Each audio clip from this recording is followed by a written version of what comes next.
Another way to look at the safety life cycle is to represent it in four quadrants. Now, this is the ACM Quad Model, and it's useful to see the phases of a project, right? So at the beginning we have the conceptual phase.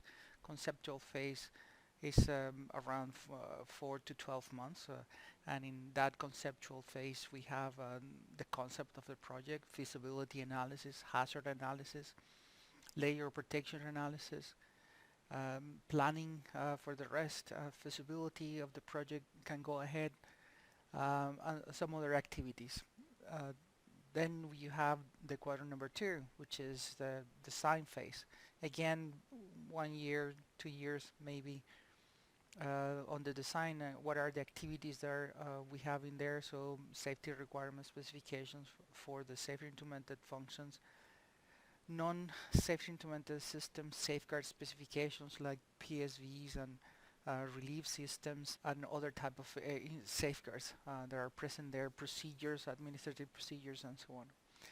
Also, in this phase is very important, which is the engineering detailed design of a safety implemented function in case it was discovered that in order to reduce risk, you needed a special safety implemented function or a special safeguard that needs to be engineered, designed, and specified. Then later on, with that information and planning, you will go into the construction phase or the quadrant number three, the implementation quadrant. In this quadrant, procurement buys the equipment already specified in quadrant number two. This is when installation, commissioning, and testing of the equipment it is done. Programming, configuration of equipment, the startup of the startup readiness to ready to be handed out to operations. So all this type of activities is done in quadrant number three, and then quadrant number four is the operating quadrant. So here's where all the equipment has to stay for 25 years, 30 years, the life of the facility until you decommission it and dismantle it. This time is a very important time because you have to have strategies in order to keep your equipment running inside the required specifications that you design at the beginning, right? So you said how the equipment is supposed to be taken care of, how it's supposed to work, under which conditions, and there should be a very close follow-up that the equipment is performing and it is behaving and you're taking care of that equipment in the way that it was specified in quadrant number two. So quadrant number three, what it was make sure that you did the first installation, the first testing, the pre-startup. Then when it's running in time, well, it's like changing the oil in your car, right? So you have to maintain your car, you have to maintain all things that you're doing. So the operating quadrant Q4 is a certain point of view one of the most important quadrants because that's where you have to maintain the integrity of your equipment. So you have to do your maintenance, you have to get your management of change procedures already set up. You have to do your proofs testing regularly according to what it was calculated and what it was engineered and designed during the quadrant number two. All the repairs had to be done according to the specifications, the requirement and the specifications. People has to be trained, and from time to time you have to do audits and gap analysis of your procedures and processes that you are in there. Situations that you might encounter in quadrant number one, the conceptual phase. For example, you're building a new plant. So what are regulations that you have to make sure that you have all the regulations ready? Again, you start building or trying to find out the engineering of your equipment. Is it feasible or not, the application? Then you do your hazard analysis, and in finding your hazard analysis you might identify some hazards and try to influence the inherent design of the system.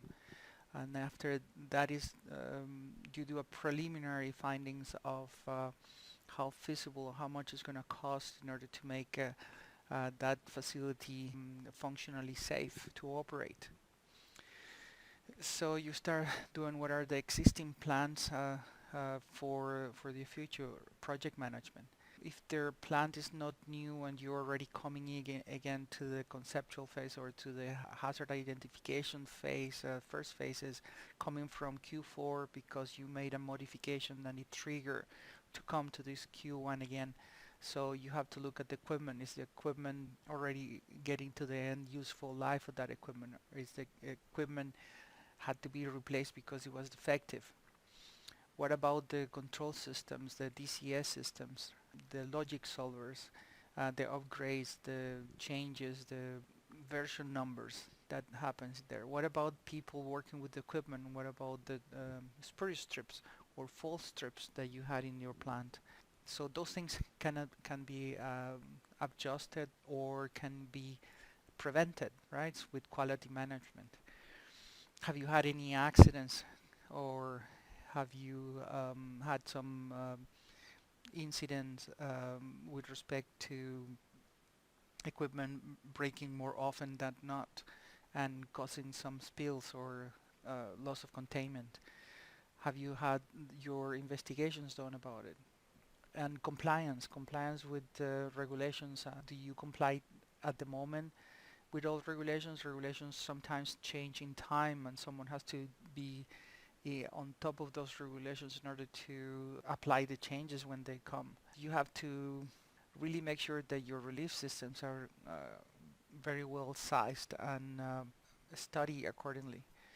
You might have some high integrity pressure protection systems or fire and gas systems or emergency shutdown systems, and those ones are a certain point of view special, and you have to do special engineering for those or plan ahead to how to take care of those special systems or safety intermittent functions, for example HIPS or BMS, burn management systems, that they have to comply with a certain integrity level.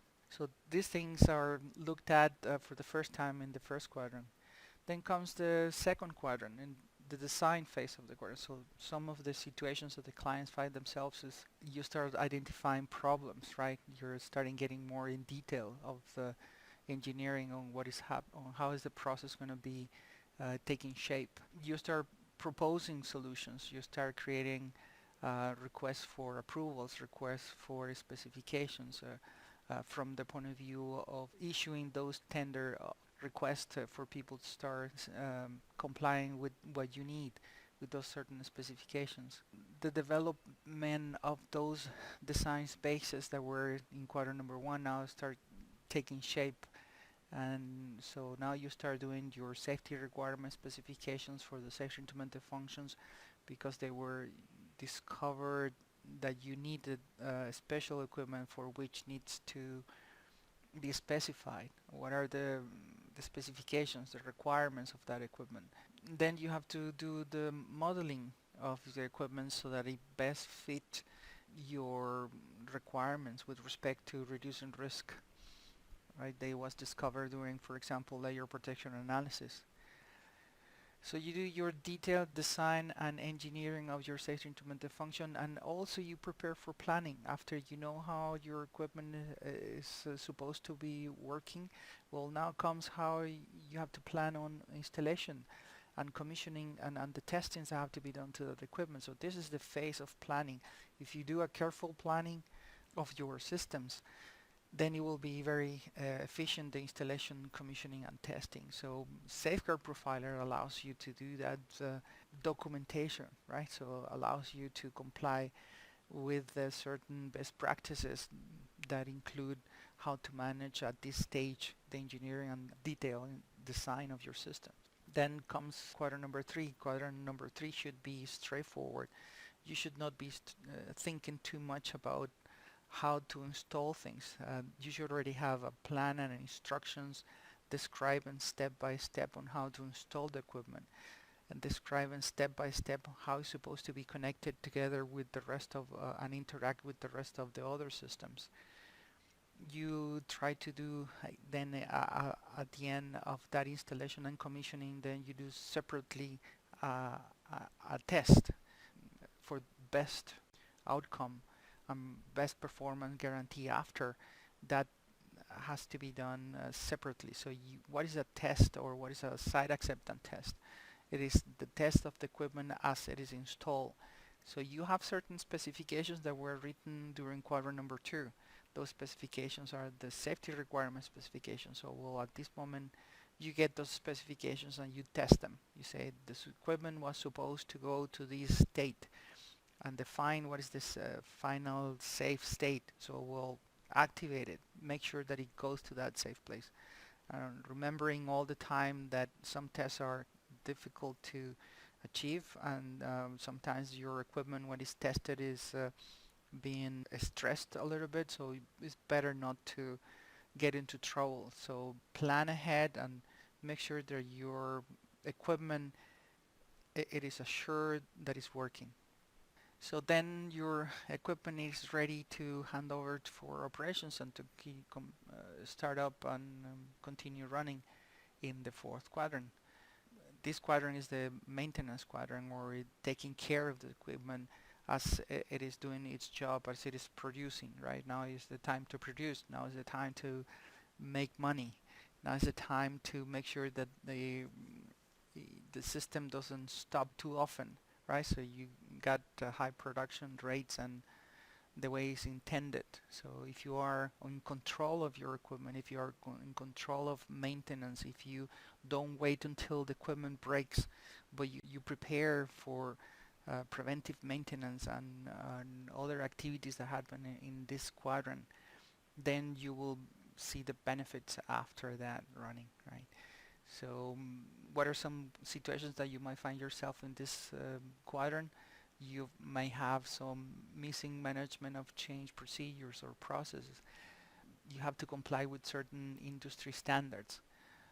People are not aware of what is the risk exposure that they might be exposed to every day. So by that means that your safeguards might not that you were counting on them might not be available at a certain time. So you have to make sure what does that imply? What do you have to implement certain contingency plans in there in order to minimize that risk exposure that you have? What happens if you start discovering that your equipment has a high demand of operation that was not supposed to have that higher rate of demand? So there are certain things that you have to correct as you go along in the operation quadrant.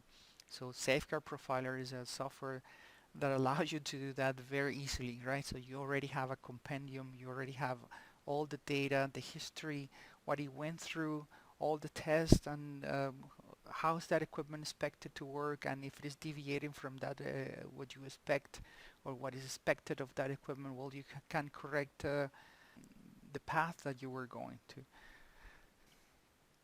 So let's go back a little bit now to quadrant number 1 again. And now quadrant number 1, we go back to SafeGuard Profiler. So when do we start using SafeGuard Profiler? Well, after the first HAZOPs were done. So we have the hazard identifications, and then we now need that information inside SafeGuard Profiler in order to start grouping and creating the layer protection analysis scenarios or the risk graph scenarios, which are gonna gauge how much risk exposure do we have. So we have already a system that was built with the best intentions and best safe inherited inside that equipment, and now we have to measure, how to gauge how strong is that inherent safety inside that equipment. So we go through those scenarios that were identified during the HAZOP, and we regroup them, and we can find out where the risk sources are and where the safeguards that we need in order to reduce the risk to a tolerable level are. So that's the next part. So in this part we can see what are the HAZOP columns, for example. This slide comes from IEC 61511 part 3. So you have the normal columns, and you have certain scenarios. For example, you have high pressure on the deviation. So you have guide words and parameters, and then you have causes. What could cause high pressure? So you start looking, identifying all the causes, and then after you identify all the causes, then you find out if there are any safeguards for those causes. So what in reality what you are doing in a HAZOP is describing what is your hazard. Your hazard is a situation that could cause harm. So in this case, you start studying what deviation could end up being in an unwanted event or on a hazardous event. That would be the hazardous event would be the center of the bow tie. And if that happens and it continues developing, the situation could end up in a consequence. So what is the consequence? You have to define specifically what's that consequence, so you can try to avoid or prevent it. So this data is going to be put inside, again, SafeGuard Profiler. So if we take a look at more detail spreadsheet of a HAZOP, for example, we can see again the causes, the consequences. We risk rank at the beginning before any safeguards in there. That's to give us a reference point of how dangerous or how hazardous is the situation, right? And from there, we'd risk rank with the risk metrics of your company that will tell you specifically what are the levels of risk that are considered unacceptable or very high, or acceptable or tolerable, or normal green, or of no consequence. So we do our risk ranking, we find out what are the severities, what are the probabilities of those severities becoming true, and then we get a certain level of risk. So certain point of view, what we're doing at this moment is finding out what is the risk of that worst case credible consequence, right? Or that what it would be the severity of that. So and so on, and we continue examining each scenario per scenario with the experts in the room doing the HAZOP. So we can see now what safeguards are there in order to minimize or in order to eliminate or prevent that unwanted event, and finally prevent that consequence from happening, right? So that's the idea, to identify and try to mitigate or prevent that final outcome that we don't want to happen. So we do something special in the HAZOPs, which is we call them SIL Ready HAZOPs. That means that we have a column, an extra column, and that extra column is scenarios that are going to be selected from the HAZOP that require to be further studied because either they are complex or the risk is too high if that becomes a reality. So there are certain criteria that has to be discussed before doing the HAZOP or with the team of people in the room in order to establish a criteria of what scenarios have the need to be further studied because they are too complex or the risk is too high, as I mentioned before. So we will have an extra column, and that extra column says, does this scenario qualifies to go to a layer protection analysis? Yes, no. That's the first step in doing that. After we have that, and we have all the scenarios picked and reviewed, so then we'll import those HAZOP, we'll create those scenarios inside SafeGuard Profiler. So the first thing to do would be to import all this data inside SafeGuard Profiler. We start manipulating it later on. So at this time it would be a good idea to watch this video about how to import HAZOP data or any hazard analysis, right? That can be put into a CSV file. So that would be the first step. And we need this information inside SafeGuard Profiler so that we can start creating those scenarios.